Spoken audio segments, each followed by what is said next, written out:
பொங்கல் பண்டிகை நெருங்கி வரும் நிலையில் ஜல்லிக்கட்டு போட்டிக்கு அனுமதி அளிக்க வேண்டும் என்ற கோரிக்கை எழுந்துள்ளது. தமிழர்களின் பாரம்பரிய விளையாட்டாக கருதப்படும் ஜல்லிக்கட்டு கிமு 2000 ஆண்டுகளிலேயே நடைபெற்றதற்கு சான்றுகள் உள்ளதாக கூறப்படுகிறது.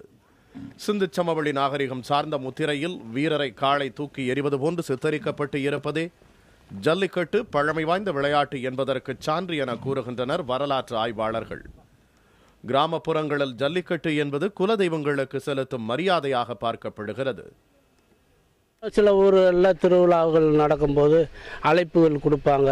அங்கேருந்து எல்லா மாடுகளும் கொண்டு அங்கே மரியாதை எல்லாம் செஞ்சு அங்கே எல்லாமே வேடிக்கை காமிச்சிட்டு அதனால் நாடு செழிக்குது, அதனால் நல்ல மழை பெய்யுதுன்னு எல்லாரும் அப்போ இருந்து ஒரு ஐதீகமாக நினச்சி எல்லாரும் வழிபட்டுக்கிட்டு வந்துக்கிட்டு இருக்கோம்.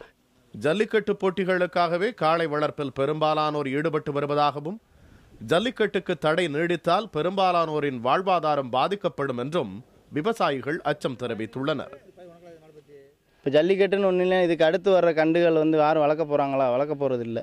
அப்படின்றப்ப நம்ம நாட்டு மாடு ஜென்ரேஷனே அழிஞ்சிரும்.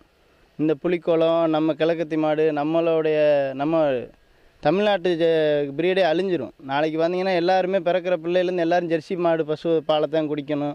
ஃபாரின்லேருந்து அவன் கொடுக்குற பாலை தான் நம்ம வாங்குற மாதிரி நிலைமைக்கு போகுது.